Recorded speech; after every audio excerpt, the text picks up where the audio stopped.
चलिए आगे बढ़ते हैं। बीएससी फाइनल ईयर का क्वेश्चन है जो कि रियल एनालिसिस का क्वेश्चन है, एनालिसिस का क्वेश्चन है, एग्जाम्पल नंबर 2, जिसमें बोला जाता है कि दर्शाइए कि एक हार्मोनिक फलन सतत रूप से अवकल समीकरण del square you upon del Z bar is equal to 0 को संतुष्ट करता है। देखिए क्या बोल रहे हैं। सबसे पहले एक हार्मोनिक फंक्शन है, मान लेते हैं u क्या है, एक हार्मोनिक फंक्शन है। तो यदि u हार्मोनिक फंक्शन है तो इसको हम बोले del square u del x square plus del square u del Y square is equal to 0। तो ये चीज सेटिस्फाई करेगा। हार्मोनिक का मतलब क्या होता है, लाप्लास इक्वेशन को संतुष्ट करनी चाहिए। तो ये लाप्लास इक्वेशन है, इसको 0 के बराबर आएगा, है ना। f के जगह हम सीधे u लिखेंगे यदि u हार्मोनिक फंक्शन है तो, है ना। तो u हार्मोनिक फंक्शन है, इसलिए हमने क्या किया, पहले सेटिस्फाई करता है ऐसा बात किया। फिर जो प्रूफ करनी है वो प्रूफ ऐसा करनी है कि यहाँ पे जो प्रूफ करना है वो करना है del square u del Z और del Z bar is equal to 0 आएगा, ऐसा हमें प्रूफ करना है, सिद्ध करना है। तो इसको सिद्ध करने के लिए आपको क्या करनी पड़ेगी, सबसे पहले तो जेड क्या है, ठीक है। तो सबसे पहले जेड है हमारे पास x प्लस आई वाई। जेड जो है वो क्या है, x प्लस आई वाई। वैसे ही जेड बार की बात करें तो हम क्या लिख सकते हैं, इसको x माइनस आई वाई लिख सकते हैं। दोनों को ऐड किया जाए तो आपको x की वैल्यू मिल जाएगी, क्या चीज, Z plus Z bar upon 2, और दोनों को माइनस किया जाए तो आपको मिल जाएगा I Y 2i is equal to मिलेगा z minus Z bar. Minus करो, इसमें से इसको माइनस करोगे तो आपको 2i is equal to Z minus Z bar मिलेगा। यहां से आप लिख सकते हैं क्या चीज, y की वैल्यू लिख सकते हैं, तो z minus Z bar upon 2i, ये वैल्यू मिलेगा, ये वैल्यू, और ये हमारा x की वैल्यू, ठीक है। तो अभी हमें क्या मिला, कुल मिला के x मिला, है ना। अब हम क्या कर सकते हैं, डेल u डेल z के बारे में हम बात करेंगे। डेल u और डेल z क्या होगा, पहले तो डेल z बार चाहिए ना, तो हम क्या करेंगे, डेल u डेल z बार निकालने वाले हैं। लेकिन u कैसा है, u एक ऐसा फंक्शन है जो x का भी फंक्शन है और y का फंक्शन है। जेड बार के बारे में हम नहीं जानते, मतलब जेड बार का फंक्शन है या नहीं वो नहीं जानते हैं, ठीक है। तो क्या करनी पड़ेगी, उसके लिए हमें क्या करना पड़ेगा, ध्यान रखना। इसके लिए हम क्या क्या काम कर सकते हैं, डेल यू लिख सकते हैं, डेल एक्स लिख सकते हैं, और डेल एक्स का ही मल्टीप्लाई कर देंगे, और यहां पे लिख लेंगे डेल जेड बार, ठीक है। फिर लिखेंगे प्लस डेल यू लिखेंगे डेल वाई, फिर यहां पे लिखेंगे del Y upon del Z bar, ठीक है। तो ऐसा लिखने का मतलब क्या होगा, ध्यान दीजिएगा। सबसे पहले u के बारे में हम इतना जानते हैं कि u जो है x और y का फंक्शन है, तो इसलिए हम x और y के रूप में दो भागों में इसको चेंज कर सकते हैं। और x का z बार लिखने का मतलब क्या होगा कि x के z बार के रेस्पेक्ट में हम क्या करेंगे, x का डिफरेंशिएशन हमको करते बनना चाहिए। तो हम यहाँ पे देखेंगे x तो हमने इसीलिए वैल्यू निकाला है, y हमने यहाँ पे वैल्यू निकाला हुआ है, और z बार के रेस्पेक्ट में हमको डिफरेंशिएशन करना है, इसका भी और इसका भी। क्या मिलेगा, तो यदि मैं z बार के रेस्पेक्ट में डिफरेंशिएशन करूं तो देखो ये z की वैल्यू 0 और z बार की वैल्यू 1, नीचे में क्या है 2, तो del x upon del z bar की वैल्यू होगी 1/2। तो यहां पे मैं लिखूंगा del x upon del z bar is equal to 1/2, ये वैल्यू होगी। दूसरी जो होगी वो होगी del y upon del z bar is equal to क्या होगा, तो y को z के रिस्पेक्ट में z बार के रिस्पेक्ट में डिफरेंशिएशन करिए तो ये तो 0 होगा, ये वाला -1 होगा और ये वाला अपॉन में 2 होगा। तो यहाँ पे हम लिख सकते हैं -1 2i, ये वैल्यू है ना। फिर इस वैल्यू को यहाँ पुट करेंगे, आपको क्या मिल सकता है, यहाँ पे पुट करेंगे तो आपको मिलेगा del u del x 1/2 plus del u del y और माइनस में 1/2i ये मिलेगा। ठीक है, अब इसके बाद आप क्या कर सकते हैं, यहां से कुछ कॉमन निकल सकता है क्या, तो कॉमन निकाल लीजिए, है ना। क्या 1/2 तो कॉमन निकल सकता है, तो हम कॉमन निकाल लेंगे। तो 1/2 कॉमन निकलेगा और हमें मिलेगा del u del x minus 1/i और डेल u डेल y।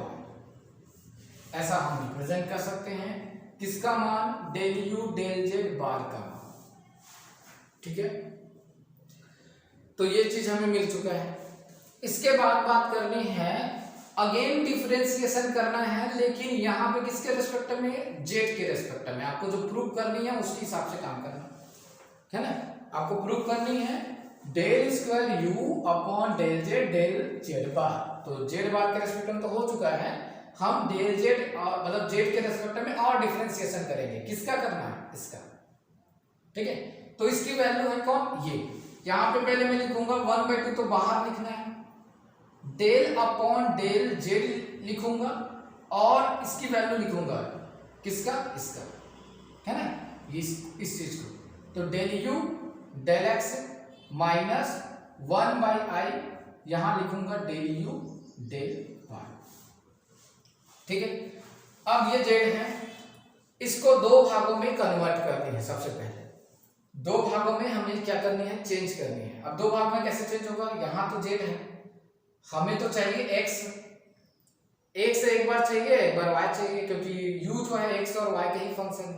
तो हम क्या करेंगे, इसको रिप्रेजेंट करेंगे कुछ इस तरीके से। 1/2 तो वही रहेगा, है ना। यहाँ पे जो रिप्रेजेंटेशन होगा वो डेल बाई डेल x, ये अंदर का वैल्यू जैसा है वैसे ही रहेगा, कोई चेंजेस आपको करने की जरूरत नहीं है। यहाँ पे जो डेल जेड है और मैंने लिखा डेल x, तो ये डेल x तो नहीं था, इसलिए डेल x ऊपर में लिखेंगे, डेल जेड नीचे में लिखेंगे। ठीक है, इसके बाद y के रिस्पेक्ट में भी करना पड़ेगा हमें, तो हम लिखेंगे plus del by del y, क्योंकि y का भी तो फंक्शन है वो, है ना। तो del by del y del u del x minus 1/i del u del y। यहां पे आप लिखेंगे डेल y डेल z, ये कंप्लीट होता है ना, इसकी वैल्यू। अब बस आपको डिफरेंशिएशन करनी है, जो जुड़ेगा उसको जोड़ देना है, जो कटेगा उसको काट देना है, जो भी बचेगा उसकी वैल्यू हम चेक करेंगे, वैल्यू रखेंगे, आपको आंसर मिल जाएगा। ठीक है, ध्यान देते हैं क्या आएगा। तो 1/2 लिखिए, इसके बाद डिफरेंशिएशन करिए। तो x के रेस्पेक्ट में डिफरेंशिएशन तो पहले से था और एक बार और होगा, तो यहाँ पे क्या हो जाएगा, del square u del x square हो जाएगा। फिर यहाँ पे है माइनस 1/i है ना, और आप अगेन डिफरेंशिएशन करेंगे तो del square u del x तो है ही, डेल y तो है ही, डेल x और आएगा। ठीक है, और यहाँ पे देखिए बाहर में क्या है, इसको ध्यान दिया जाए, del x upon del z। Del x upon del z की वैल्यू ध्यान दें, यहाँ पे यदि मैं डिफरेंशिएशन करूं तो z का डिफरेंशिएशन 1/2 मिलेगा, है ना, तो अपॉन में 2 रहेगा, तो del x upon del z की वैल्यू 1/2। यहाँ पे यदि मैं इसका भी यदि क्या करता हूँ, डिफरेंशिएशन करता हूँ z के रेस्पेक्ट में, तो इसकी भी वैल्यू 1/2i मिलेगा। यहाँ पे 2i मिलेगा और एक जगह पे 1/2 मिलेगा, तो इसके जगह 1/2 लिखूंगा और इसके जगह में 1/2i लिखूंगा।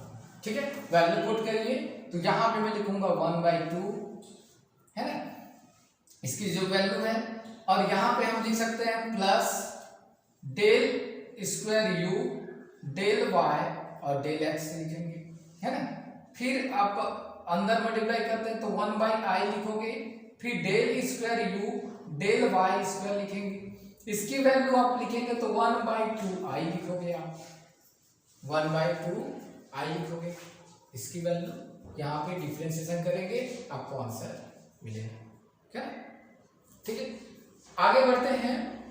अब इसमें मल्टीप्लाई करें तो देखो 1/2 तो कॉमन हो जाएगा, बाकी जो बचेगा उसको हमको लिखना है।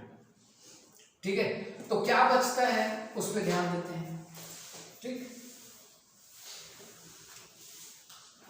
तो यहां बचेगा del square you del Z bar is equal to, आप लिखेंगे यहाँ पे 1/2 और इस वैल्यू को बाहर निकाल दीजिए 1/2 को, तो ये 1/4 बच चुका है। ठीक है, और यहाँ पे बचेगा del square you del x square और minus 1/i del square you del X और डेल वाई।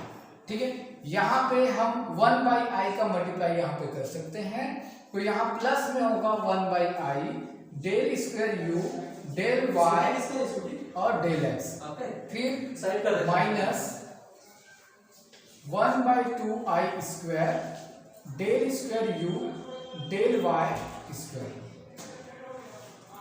ठीक है, इसके बाद आप क्या करेंगे, ये दोनों वैल्यू तो कट जाएगा, है ना, ये 1/2 वैसे बाहर है ना, फिर हम लिखेंगे 1/4, यहाँ पे आएगा del square you del x square minus minus plus हो जाएगा del square you del Y square मिल जाएगा।